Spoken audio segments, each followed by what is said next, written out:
Hello नमस्कार good morning दोस्तों, स्वागत है आपका आज के मुख्य समाचारों में। जी हाँ दोस्तों, आपको यहाँ पर देखने को मिलेंगी सुबह से लेकर शाम तक की तमाम बड़ी खबरें, मुख्य समाचार, ब्रेकिंग न्यूज अपडेट्स के रूप में। तो दोस्तों आप सभी से रिक्वेस्ट है इस वीडियो को ज्यादा से ज्यादा लाइक और शेयर करें।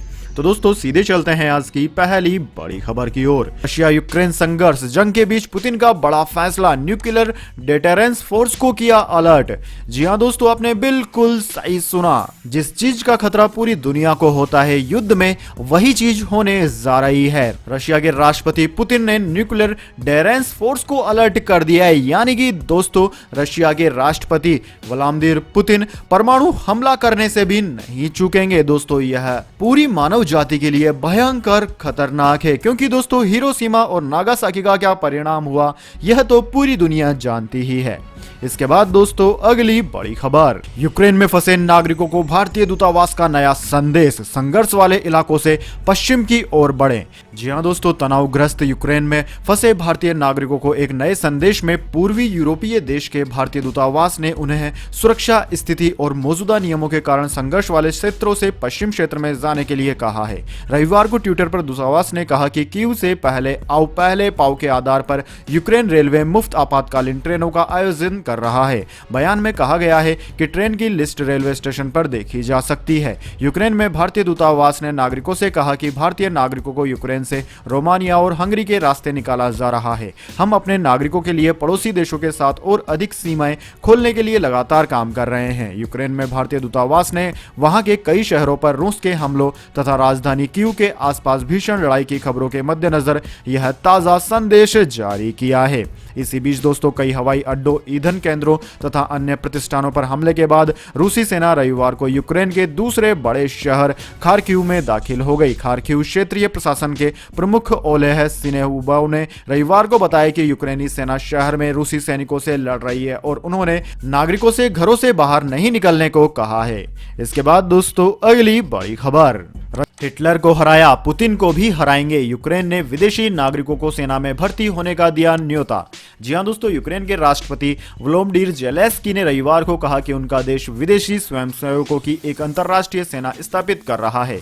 समाचार एजेंसी रॉयटर्स के मुताबिक ज़ेलेंस्की ने एक बयान में कहा कि यह हमारे देश के लिए आपके समर्थन का प्रमुख सबूत होगा। यूक्रेन के विदेश मंत्री दिमित्रो कुलेबा ने अपने आधिकारिक हैंडल से ट्वीट किया कि यूक्रेन की रक्षा के लिए स्वयंसेवी सेना में शामिल होने के इच्छुक विदेशी नागरिक अपने अपने देश में यूक्रेन के राजनयिक मिशनों से संपर्क करें। उन्होंने ट्वीट किया, यूक्रेन की अंतर्राष्ट्रीय सेना के क्षेत्रीय रक्षा के हिस्से के रूप में यूक्रेन और विश्व व्यवस्था की रक्षा करने के इच्छुक विदेशी नागरिकों, मैं आपको आपके संबंधित देश में यूक्रेन की विदेशी राजनयिक मिशनों से संपर्क करने के लिए आमंत्रित करता हूं। हमने मिलकर हिटलर को हराया है और हम पुतिन को भी हराएंगे। इसके बाद दोस्तों अगली बड़ी खबर, Ayushman Bharat digital mission, Ayushman Bharat digital mission को कैबिनेट की हरी झंडी।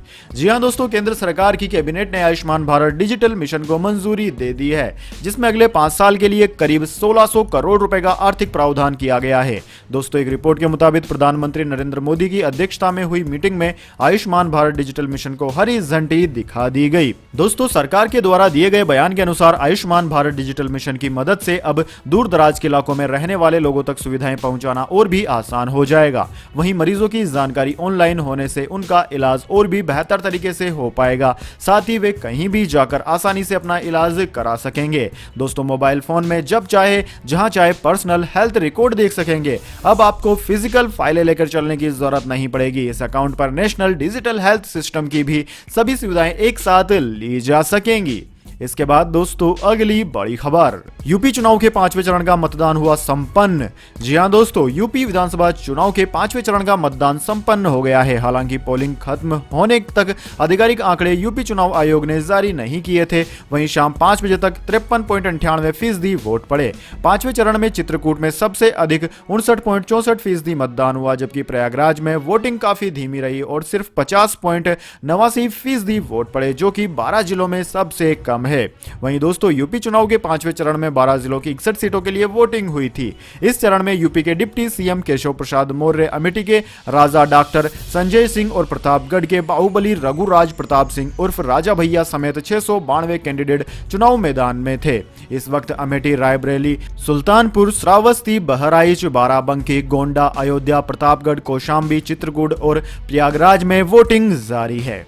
इसके बाद दोस्तों अगली बड़ी खबर, जेपी नड्डा का ट्विटर हैक। बीजेपी अध्यक्ष के अकाउंट से 2 ट्वीट हुए। हैकर ने रूस और यूक्रेन की मदद से जुड़े ट्वीट किए। जी हां दोस्तों, भारतीय जनता पार्टी के राष्ट्रीय अध्यक्ष जेपी नड्डा का ट्वीट अकाउंट आज सुबह 10 बजे हैक कर लिया गया। अकाउंट हैक करने के बाद रूस और यूक्रेन की मदद से जुड़े ट्वीट किए गए। नड्डा के ट्वीट अकाउंट से कहा गया कि सॉरी, मेरा अकाउंट हैक हो गया था। हैकर ने कहा कि रूस को दान करने की जरूरत है क्योंकि मेरी मदद की जरूरत है। एक और ट्वीट में लिखा गया कि यूक्रेन के लोगों के साथ खड़े हो, क्रिप्टो करेंसी दान स्वीकार करना। हालांकि कुछ देर बाद इसे फिर से रिकवर कर लिया गया। अधिकारियों ने इसकी जांच शुरू कर दी है। कौशल विकास और उद्यमशीलता मंत्री राजीव चंद्रशेखर ने कहा है कि हम हैकिंग की जांच कर रहे हैं। इसके बाद दोस्तों अगली बड़ी खबर, इंडियन रेलवेज चार्ट बनाने के बाद कैंसिल किए ट्रेन टिकट पर मिलेगा रिफंड। आईआरसीटीसी ने बताया तरीका। जी हां दोस्तों, रेल यात्रियों के लिए जरूरी खबर है। आज के दौर में भारत में रोजाना करोड़ों लोग ट्रेन से यात्रा करते हैं, इसलिए रेलवे से जुड़े अपडेट के बारे में जानकारी रखना जरूरी हो जाता है। दोस्तों, कई बार आपको किसी इमरजेंसी के कारण ट्रेन चार्ट तैयार होने के बाद भी रेल टिकट कैंसिल करना पड़ता है, लेकिन ऐसी स्थिति में आपको टिकट कैंसिलेशन का रिफंड नहीं मिलेगा। इंडियन रेलवे ने यह जानकारी देते हुए बताया कि किसी कारण से अगर चार्ट तैयार होने के बाद ट्रेन टिकट कैंसिल कराते हैं तो भी आप रिफंड का दावा कर सकते हैं। आईआरसीटीसी ने अपने ट्विटर हैंडल पर एक वीडियो शेयर कर बताया कि भारतीय रेलवे बिना यात्रा किए या आंशिक रूप से यात्रा किए गए टिकटों को कैंसिल करने पर रिफंड देता है। इसके लिए आपको रेलवे के नियमों के अनुसार टिकट डिपॉजिट रसीद जमा कराना होता है। दोस्तों, आप किस तरीके से यह रिफंड ले सकते हैं, इसकी संपूर्ण जानकारी आपको आईआरसीटीसी की ऑफिशियल वेबसाइट www.irctc.co.in पर मिल जाएगी। और अगर आप चाहते हैं कि हम आपको जानकारी दें तो कमेंट बॉक्स में लिख दीजिए, इसके लिए एक सेपरेट वीडियो आपके लिए बना दिया जाएगा। इसके बाद दोस्तों अगली बड़ी खबर, एलपीजी सब्सिडी, रसोई गैस सिलेंडर पर फिर शुरू हुई सब्सिडी, खाते में आने लगे हैं पैसे। जी हां दोस्तों, एलपीजी यूज करने वाले ग्राहकों के लिए अच्छी खबर है। बढ़ती महंगाई के बीच एलपीजी सब्सिडी यानी कि रसोई गैस की सब्सिडी अब ग्राहकों के खाते में आने लगी है। हालांकि दोस्तों, पहले भी एलपीजी सब्सिडी आ रही थी, लेकिन कई ग्राहकों के खाते में सब्सिडी नहीं मिलने की शिकायतें लगातार मिल रही थी। दोस्तों, आपकी जानकारी के लिए बता दें, अब फिर से सब्सिडी शुरू होने के बाद ये शिकायतें आनी लगभग बंद हो गई है। दोस्तों, एलपीजी गैस उपभोक्ताओं को 79 रुपए 26 पैसे प्रति सिलेंडर सब्सिडी के रूप में दिया जा रहा है, लेकिन ग्राहकों को अलग अलग सब्सिडी मिल रही है। ऐसे में लोग असमंजस में है कि आखिर उन्हें कितनी बार की सब्सिडी मिल रही है। दरअसल दोस्तों, कई लोगों को 79 रुपए 26 पैसे की सब्सिडी मिली तो कई लोगों को 158.52 रुपए या कुछ को 237.78 रुपए की सब्सिडी मिल रही है। बहरहाल, आपके खाते में सब्सिडी आई है या नहीं, इसे आप आसान प्रक्रिया से चेक कर सकते हैं। इसके लिए आप www.mylpg.in के लिंक पर जाकर वेबसाइट में देख सकते हैं कि आपकी सब्सिडी आई है या नहीं। इसके बाद दोस्तों अगली बड़ी खबर, रूस के खिलाफ एकजुट हुआ यूक्रेन, दुश्मन से लड़ने को यूरोप से अपने देश लौट रहे युवा। जी हां दोस्तों, यूक्रेन पर रूस के हमले के बीच जहां हजारों लोग यूक्रेन छोड़कर चले गए, वहीं कुछ यूक्रेनी पुरुष और महिलाएं अपनी मातृभूमि की रक्षा में मदद करने के लिए पूरे यूरोप से स्वदेश लौट रही हैं। दक्षिण पूर्वी पोलैंड के मैंदिका सीमा चौकी पर ऐसे कई नागरिक रविवार तड़के यूक्रेन में प्रवेश करने के लिए कतार में खड़े दिखे। यूक्रेन में प्रवेश करने के लिए चौकी पर खड़े थे।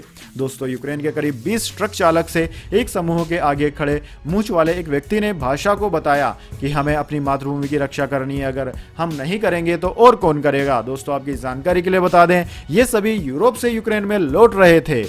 इसके बाद दोस्तों अगली बड़ी खबर, जंग झेल रहे यूक्रेन के लोगों की मदद को आगे आए कृष्ण भक्त कर रहे हैं नेक काम। जी हां दोस्तों, यूक्रेन और रूस के संघर्ष के बीच वहां पर तबाही के हालात हैं। चारों ओर गोले बरस रहे हैं, बिल्डिंग तहस नहस हो चुकी है, देश में खाने पीने की तंगी होनी शुरू हो गई है। इस बड़े संकट में भगवान श्री कृष्ण के भक्त यानी कि इस्कॉन टेम्पल यूक्रेन के लोगों के लिए पालनहार बनकर प्रकट हुए हैं। दोस्तों, इस्कॉन के उपाध्यक्ष राधा रमन दास ने ट्वीट करके कहा कि रूस, यूक्रेन, पोलैंड, हंगरी समेत आसपास के देशों में इस्कॉन के बहुत सारे मंदिर हैं। यूक्रेन के लोगों की मदद के लिए इस्कॉन ने अपने सभी मंदिरों में निःशुल्क भोजन, पानी और शरण की व्यवस्था शुरू कर दी है। अकेले यूक्रेन में इस्कॉन के 54 मंदिर हैं। ऐसे में भूख प्यास से परेशान लोगों को मंदिर की लोकेशन भेजकर वहां पर मदद देने की सलाह दी जा रही है।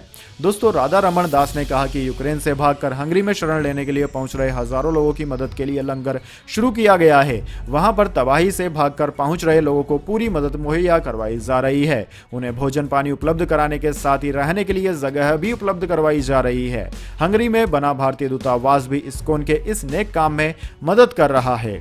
इसके बाद दोस्तों, अगली बड़ी खबर, कांग्रेस नेता गुलाम नबी आजाद के भतीजे मुसब्बर ने थामा भाजपा का दामन, प्रधानमंत्री मोदी को लेकर कही बड़ी बात। जी हां दोस्तों, कांग्रेस के वरिष्ठ नेता गुलाम नबी आजाद के भतीजे मुशब्बिर आजाद रविवार को भारतीय जनता पार्टी यानी कि बीजेपी में शामिल हो गए। इस दौरान उन्होंने कहा कि वह प्रधानमंत्री नरेंद्र मोदी के जमीनी स्तर पर किए गए विकास कार्यों से प्रभावित हैं। गुलाम नबी आजाद के सबसे छोटे भाई लियाकत अली के बेटे मुशब्बिर आजाद ने यह भी कहा कि कांग्रेस नेतृत्व ने उनके चाचा का अपमान किया, जिससे उन्हें दुख हुआ और उन्होंने कांग्रेस से नाता तोड़ लिया।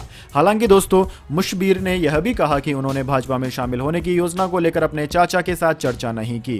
मुशब्बिर आजाद और उनके समर्थकों का भाजपा की जम्मू कश्मीर इकाई के अध्यक्ष रविंदर रैना और पूर्व विधायक दलित सिंह परिहार सहित अन्य वरिष्ठ नेताओं ने पार्टी में स्वागत किया। दोस्तों, रैना ने इन लोगों से भाजपा में शामिल होने को एक निर्णायक मोड़ बताया, जो चिनाब घाटी क्षेत्र के डोडा, किश्तवाड़ा और रामबन जिलों के मुख्य कार्यकर्ताओं के लिए पार्टी में शामिल होने का मार्ग प्रशस्त करेगा। उन्होंने कहा कि भाजपा विपक्षी दलों के राजनीतिक नेताओं, हिंदू, मुस्लिम, गुर्जर, बकरवाल और पहाड़ी आदि सभी समुदायों के सामाजिक कार्यकर्ताओं को अपने साथ लाकर तेजी से आगे बढ़ रहे हैं। तो दोस्तों, यह थी आज की तमाम बड़ी खबरें। इसके बाद दोस्तों, बारी आती है आज के माइंड क्यूज क्वेश्चन की। जी हाँ दोस्तों, एक आसान से सवाल का जवाब देकर आप जीत सकते हैं एक अमेजिंग सरप्राइज गिफ्ट हमारे यूट्यूब चैनल की ओर से। तो दोस्तों, आज का सवाल आपकी स्क्रीन पर आ चुका है। भारत के किस राज्य में गेहूं का सर्वाधिक उत्पादन होता है? जी हाँ दोस्तों, अगर आप जानते हैं इस सवाल का जवाब कि भारत के किस राज्य में गेहूं का सर्वाधिक उत्पादन होता है, तो जल्दी से अपना उत्तर कमेंट बॉक्स में लिख दीजिए। अगर दोस्तों आपका जवाब होता है एकदम सही और आप चले जाते हैं लक्की विजेता के रूप में, तो आपको मिल सकता है एक अमेजिंग सरप्राइज गिफ्ट हमारे YouTube चैनल की ओर से। तो दोस्तों, जल्दी से अपना उत्तर कमेंट बॉक्स में लिख दीजिए, वीडियो को लाइक कर लीजिए और चैनल को सब्सक्राइब करके बेल आइकन भी दबा लीजिए। धन्यवाद। वंदे मातरम। जय हिंद, जय भारत।